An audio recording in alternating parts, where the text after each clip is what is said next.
This is the DJI Osmo Pocket 3 and I've been using this camera for nearly a year now, mainly to film my vlogs when I'm traveling. And I've taken this pretty much wherever I've traveled to ever since purchase, because look at the size of this thing. And speaking of size, this is what my vlogging camera used to look like before, and this is what it looks like now. And just as a little disclaimer, this is not a sponsored video. I purchased this with my own money, but like and comment to blow up this video, and hopefully DJI recognizes this video and, you know, ends up sponsoring the next product review that I do. Let's jump right into it, but first things first. Let's take a step back by unboxing this thing so you get to see right off the bat what comes with it.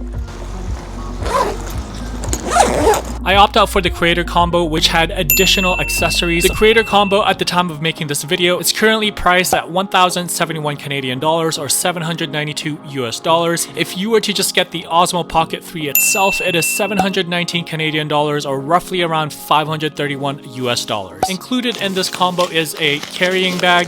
We've got a bunch of instructions, stickers, and papers. The protective case for the Osmo Pocket 3. Back to the case, it is made of good quality that can fit all of the accessories, including the camera, the handle that attaches to the Osmo Pocket 3 with a 1/4-inch thread, the battery handle that provides a largest surface for grip, as well as extra battery power for the Osmo. It can also be attached and has a 1/4-inch thread for the mini tripod. The DJI Mic 2 transmitter that connects wirelessly to the Osmo Pocket 3 also comes with a windscreen. Lastly, it comes with this magnet to hide the mic, the mini tripod, and of course, the Osmo Pocket 3, it's a thing of beauty. You also get this Type-C to Type-C charging cable, a wrist strap, which I highly recommend you use with your Osmo Pocket 3, a 15mm wide-angle lens. It snaps onto the camera easily. Going back to the attachments, I'm just going to show you what it looks like, the different accessories attached to the camera. And that's that. Now let's go back out there in the field. The Osmo Pocket 3 definitely lives up to its name because of its size and its weight. I mean, you could literally fit this thing anywhere. Released in November 2023, weighing 179 grams. It's the same size as an iPhone, if not probably smaller. It's got a 3-axis gimbal stabilization, a 2-inch OLED screen, and it's got a built-in omnidirectional stereo recording for audio. And you also have the option to connect with the DJI Mic 2 transmitter, which connects to this Osmo seamlessly. For video, you have the ability to shoot 4K at 60 frames per second, D-Log with 10-bit colors, which is very, very impressive. And there's a slow motion feature, slow motion mode, that enables you to shoot 4K at 120 frames per second. The Osmo Pocket 3 has a 1-inch CMOS sensor with a 20mm f2 focal length, as well as Active Track 6.0, which I find very useful if you're out and about solo traveling and you want some dynamic shots in your videos. With the camera being stationary, Active Track allows you to do just that. The camera also has several features like a time-lapse, hyperlapse, and motion lapse, which I'll get into later. It also has 3 gimbal modes: follow, tilt lock, and FPV, and another FPV. Oh, and this spin shot. The Osmo Pocket 3 also has a built-in battery that you cannot remove, and this thing, DJI claims for it to last about 2 hours or so when shooting at 4K, and it takes about 16 minutes charging time for it to get up to 80%. Now, I've traveled with this to a lot of countries in the past year, and with the way I used it, it usually lasts me the entire day, which is fairly good because I use this as mainly my vlogging camera, like I mentioned.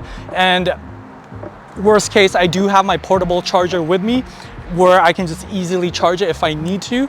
And I also have this extra battery with me that I carry with me in my travels or when I'm out and about. And I think this also lasts another 2 hours or so, and it takes another 16 minutes for it to be charged, for it to get to 80%. Overall, I'm very, very happy with the battery. I think the battery life is amazing on this.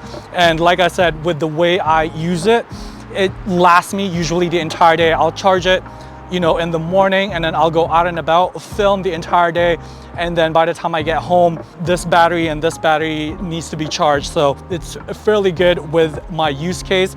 Other people might not like it, but this lasts me the entire day, which is fairly amazing. If you get the creator combo or have the DJI Mic 2 separately, you could connect it with the Osmo Pocket 3.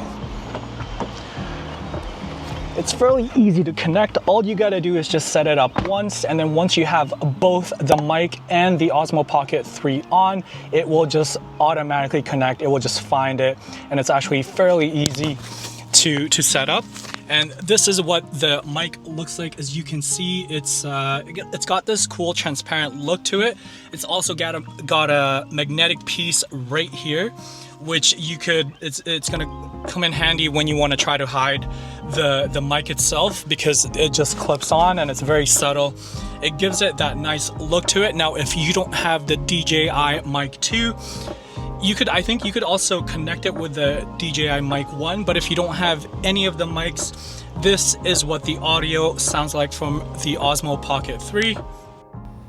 Testing 1 2 3, testing 1 2 3. It's also not that bad, but for me, I prefer using this with a mic, just because the sound it just sounds crispier with a mic.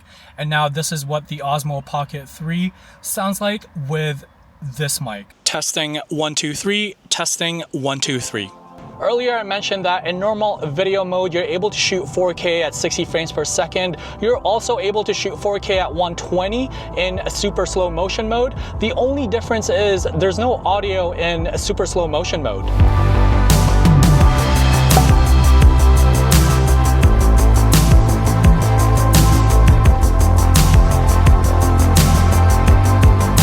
This is primarily a video camera, but the Osmo Pocket 3 could also take photos.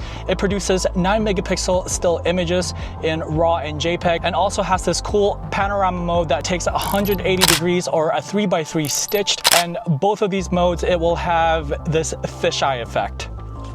Now, I've never really used the photo feature on this, just because I use it mainly as my vlogging camera, but it's just nice to know that it's able to take photos when I need to, you know? Now, since we're inside the car, I thought it'd be a great environment to show you the difference between the fixed 20mm focal length that the Osmo Pocket 3 has now versus the wide angle lens that comes with it, which is a 15mm. So right now it's a 20mm focal length, and with this, whoa, almost tipped over there on the mount. Let me just fix that.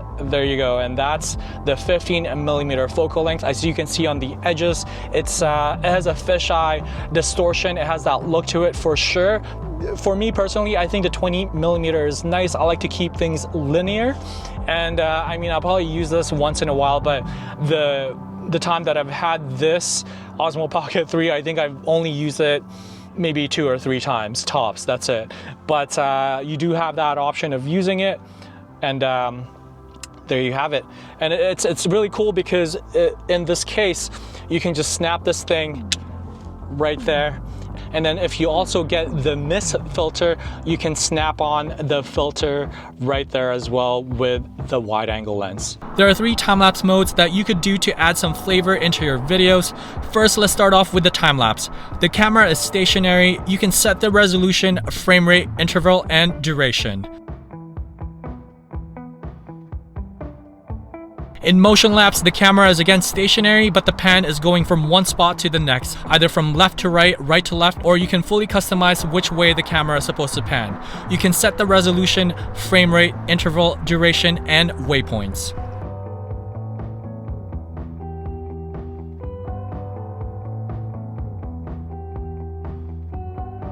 Lastly, in hyperlapse, you are moving the camera and you can set the resolution, frame rate, and speed. There are 4 gimbal modes with the Osmo Pocket, plus a bonus spin shot. The first mode is follow, where the pan and tilt follows the handle while the roll axis is locked.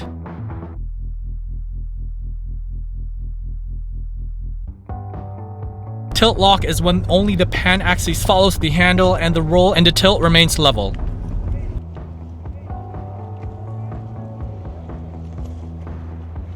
FPV is where everything else, pan, tilt, and roll axis follows.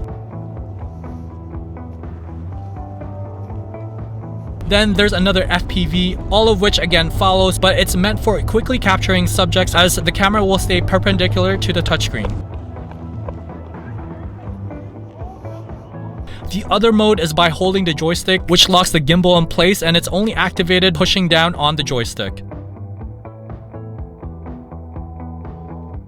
Lastly, the spin shot, where it enables the camera to move either 90 or 180 degrees.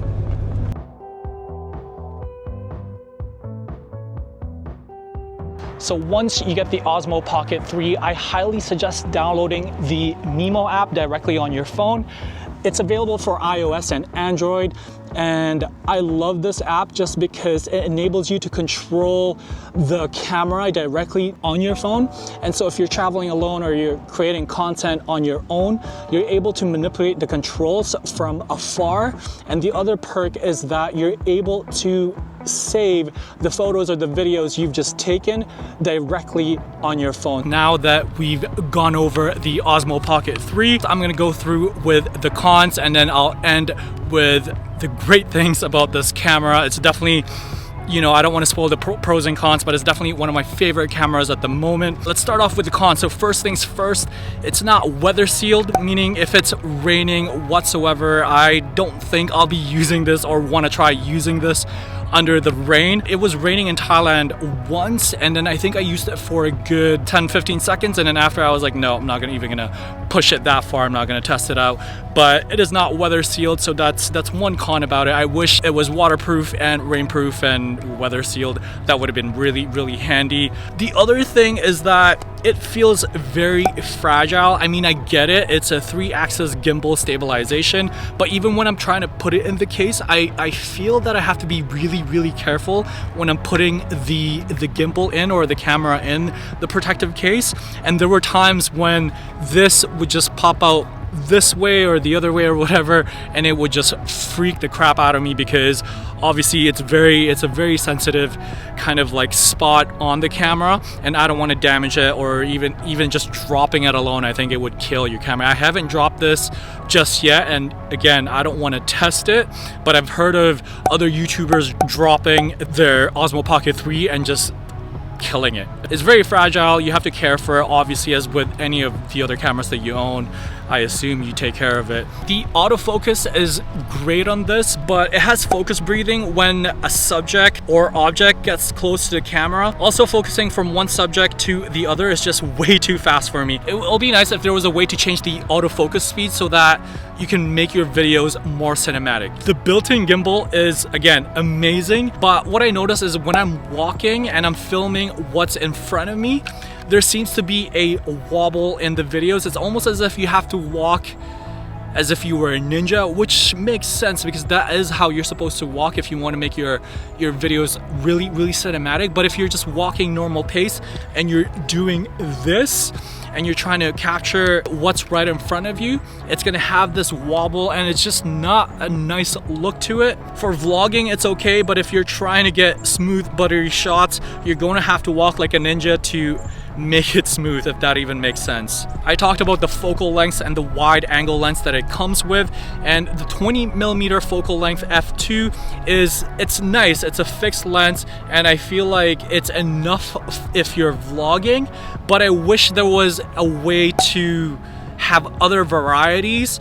And I mean, it does have the wide angle lens, like I said, which is the 15mm, and this one also has the 2x zoom in range, but then you're also sacrificing quality. I feel like the quality is just not that nice when you use that feature. Overall, I just wish there were other focal lengths available. Okay, now this new feature, being able to shoot in vertical mode, it only allows you to shoot in 3K and not 4K.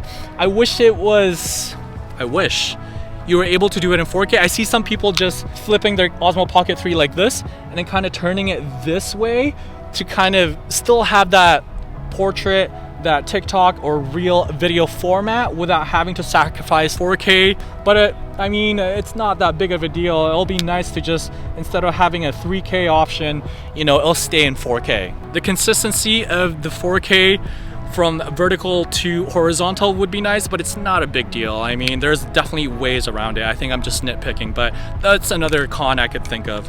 And then now let's go on to the pros. The first pro is, I mean, the size, the portability and how compact it is and how powerful this thing is. Shoots 4K at 60 frames, shoots great, amazing photos as well, and I don't know what else to say. This is definitely one of my favorite cameras that I have right now, and this, because of the size, I think it also made me want to create content more when I'm on the go, because I don't have to set up my mic and take out my big lens and my full frame camera.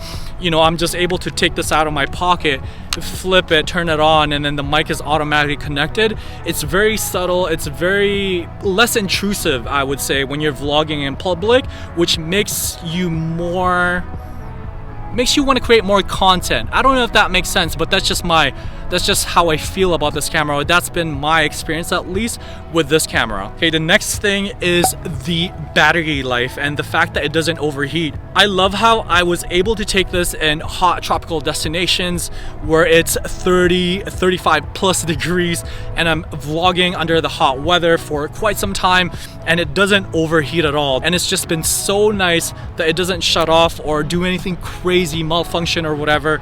The battery life in my use case is pretty damn good. The external battery and the fact that it can quickly charge it to 80% in 16 minutes is amazing. The next thing is the build, the quality, the feel, and the accessories that comes with it. It just works perfectly. The next pro is that I feel like this is such a tiny thing, but it's a big deal for me. Okay, so here on the Osmo Pocket 3, you're able to switch from front facing to selfie mode. So I'm able to vlog and then also film what's right in front of me. I don't know, it's such a tiny feature, but I love it because I don't have to turn the camera this way or this way. It's smooth and buttery when I'm trying to switch it over. And this is definitely one of my favorite features. I know to some people this may not mean a lot, but to me, it's amazing. I love this feature. The question is it worth the buy? It definitely is. As a travel creator who loves traveling light, this is definitely a must-have in my camera bag. For a camera footprint like this without sacrificing quality, it's a must-have for anyone. I mean, you don't even have to be a traveler to buy this. I think for any vlogger or creatives who wants to keep their equipment compact and light without sacrificing the quality, the DJI Osmo Pocket 3 is just that. And as the sun had gone down, I'm gonna end this video, and I hope you found this video helpful. And if you did, give it a big thumbs up, subscribe to my channel if you haven't done so yet, and I'll catch you on the next video.